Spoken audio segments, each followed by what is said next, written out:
nahanap ko na yung mga hindi ko mahanap sa ibang product. Contains 12 grams and a high coverage cushion enriched with Miracle Bloom Essence. Now let's do this side with a brush. Okay. God, as you can see, mas malaki. Frosted lang to. Ito clear acrylic plastics. One is SPF 45, PA+++ pa. This one is SPF 50. Let's just say 8 hours. Siya sa mukha ko. Hey guys, beautiful day. I'm back with another video, and this time, another cushion na naman ang aking i-share sa inyo, and na-mention ko na to in my past video. Ang saya ko kasi nahanap ko na yung mga hindi ko mahanap sa ibang product. This product is no other than True Beauty Inside Cushion from Barren Bliss. So this one is with SPF 45, PA+++. And upon opening the box of the packaging, it says here, Miracle Bloom Beauty from Within. It has calendula, hibiscus, camellia, magnolia, and chamomile. So, meron siyang mga floral ingredients. And also, it says right here, B plus N plus B, which stands for Bare Essentials, No Harm, and Bliss Moments.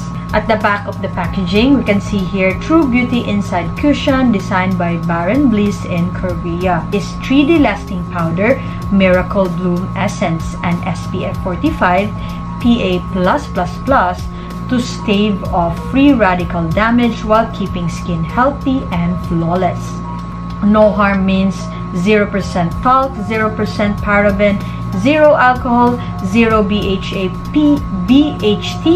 0 gluten, no animal testing, and dermatologically tested.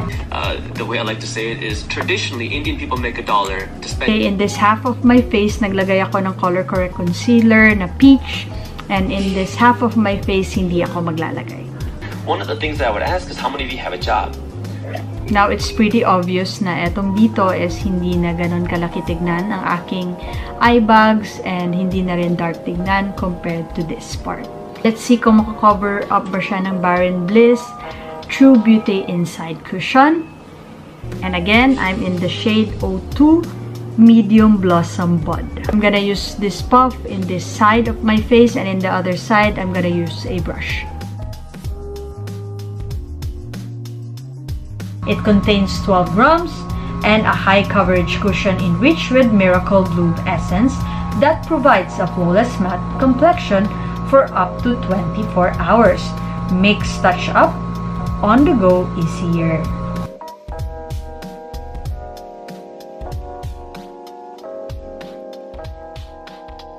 Okay, adjust ko yung light para mas makita natin yung natural color. Guys, seamless na tingnan dito, flawless na ako tingnan dito. Pore blurring din siya compared to this part. As you can see, kitang-kita pa yung aking mga dark spots there. May mole pa ako. And also, obvious din yung aking parang hair dito. Ayan. And guys, medyo scented siya. Mabango siya, guys. Konting product pa lang nagamit ko and I love it. Sheer coverage pero buildable to medium. Dadagdagan ko, guys. Now let's do this side with a brush. Okay.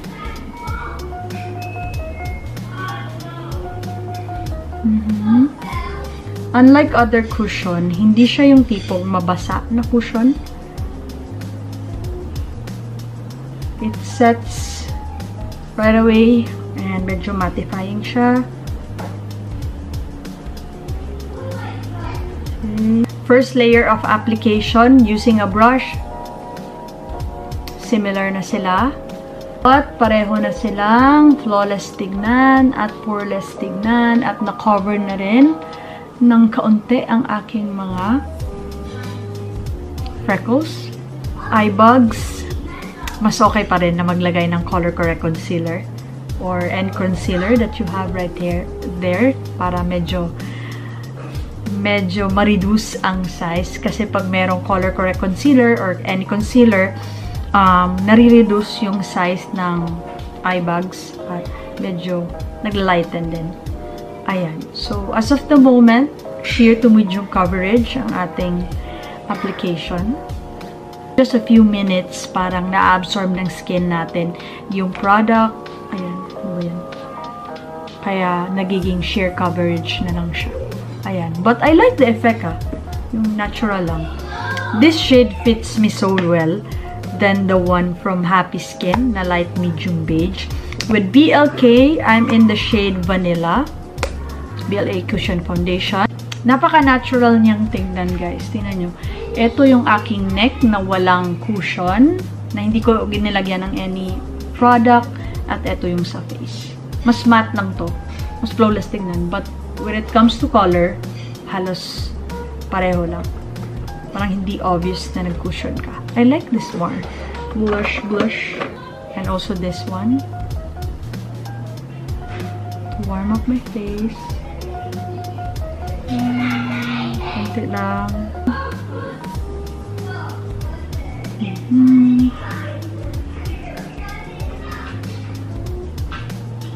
Alam kung nagko-contour ba ako or nagbo-bronzer. Let's use Get Ready With Me. Milk Tint. Shade to. Nawala yung shade niya. Konti lang. This one's really pigmented kasi. Konti lang.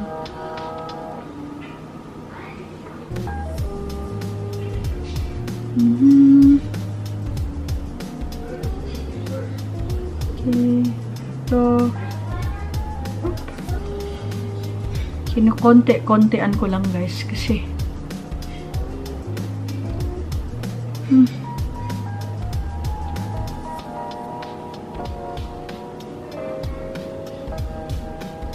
pantay na ba? Okay, pantay na. Okay naman siya. Hindi naman nadadrag yung product pag pinapatungan. Kailangan lang iset mo talaga siya bago mo siya lagyan ng blush or any product. Ang maganda pala dito is that it is refillable and pinush ko siya. Like, I push it harder talaga. Tapos yan, na-separate na. So, it's nice kasi hindi mo na bibili ng isa pang set ulit. Ito na lang, refillable ang bibili mo. Nabalik ko rin naman siya agad, guys. Easy lang. Naka 30 minutes na siya sa mukha ko at pinagpapawisan ako sa ilong. Pero sa noo, so far, hindi pa naman. But usually, pag naka-foundation ako, like foundation, liquid foundation, pinagpapawisan ako sa noo at feeling ko mabigat siya sa skin at sa face. But now, hindi naman mabigat, hindi naman sticky ang feeling, hindi naman nakakairita. Okay naman, lightweight naman siya, but tingnan natin kung mahuhulas ba siya in a while.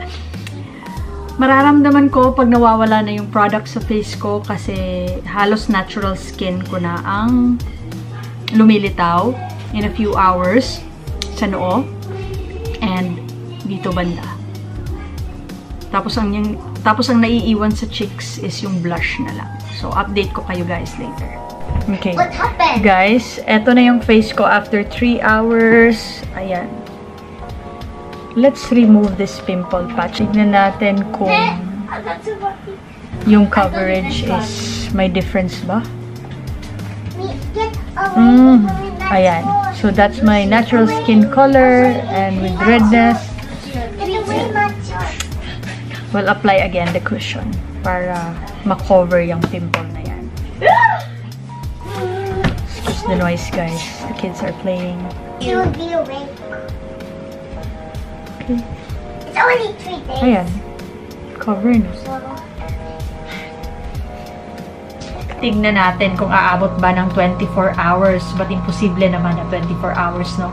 Kasi tatanggalin naman talaga natin siya bago tayo matulog. Apply ko siya kanina mga 11:30. Now it's 3 p.m. So that's mga 3 hours and a half na siya sa aking skin. And so far, okay naman. Pinawisan ako sa noo, pinawisan ako sa ilong, at pinawisan ako dito. But, hindi pa ako nagtatouch up. If I were to compare it with BLK, magkasing laki sila, guys. Ayan. Actually, may konting difference. Konting-konti lang. hindi nga ganun kahalata eh. Si BLK yung nasa likod, as you can see, mas malaki. Frosted lang to. Ito clear acrylic plastic. And mas mataas ang coverage nito. This one is SPF 45, PA+++ pa. This one is SPF 15, plus may 5% niacinamide. Pareho silang pwede mong i-apply as sheer to medium coverage at buildable to full. But ako, okay na ako sa medium coverage. Kasi pag full naman, parang hindi natural tingnan sa skin. And just like now, medium coverage tayo, and tingnan nyo guys, ang ganda niya sa skin. Etong medyo shine dito is hindi siya hindi siya effect ng mismong cushion, but from the blush, liquid blush na in-apply ko. Pareho silang light lang sa skin, hindi mabigat, hindi mainit, hindi nakakairita, hindi uncomfortable. Very comfortable and parang wala ka lang nilagay pero flawless ka afterwards. But the advantage of Bare & Bliss is with this True Beauty Cushion Foundation is that meron nga siyang SPF na mas mataas and also mas mura din siya, plus may refill siya guys, refillable siya. Kagaya ng pinakita ko in the previous clip na natin kung gaano talaga siya katagal sa face ko at anong effect niya pag ilang oras na at yung talagang legit na nainitan ka. Ngayon kasi guys, nag-aircon ako kaya hindi masyadong pawis ang aking noo at ang part na to ng aking face. Hindi rin shiny at oily ang aking face kasi yun nga, naka-aircon tayo. But let's see later. And this one, hindi ka rin mahihirapan. 5 shades available. So kung medyo morena ka, medyo hindi ka ganun kaputi, just like me, merong shade na para sa'yo.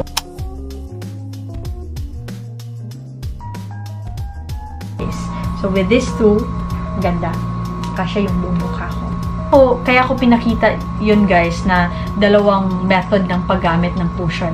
Kasi with the Happy Skin Cushion Foundation, dahil medyo basa yung cushion niya, hindi siya yung parang, basta medyo basa siya. May pagka-serum siya. May pagka-liquid siya. Mas okay na brush yung gamitin kasi parang mas spread ko siya ng mabuti sa aking face. At hindi siya naiiwan sa puff lahat yung product.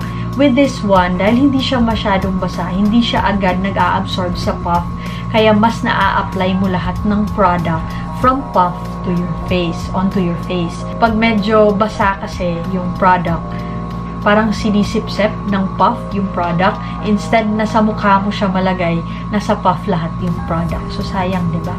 Back. Hey guys, skin check update sa ating cushion. It's 8:30. In-apply ko yung cushion 11:30. So, that means, let's just say 8 hours. Siya sa mukha ko. Nag-touch up ako dito kanina.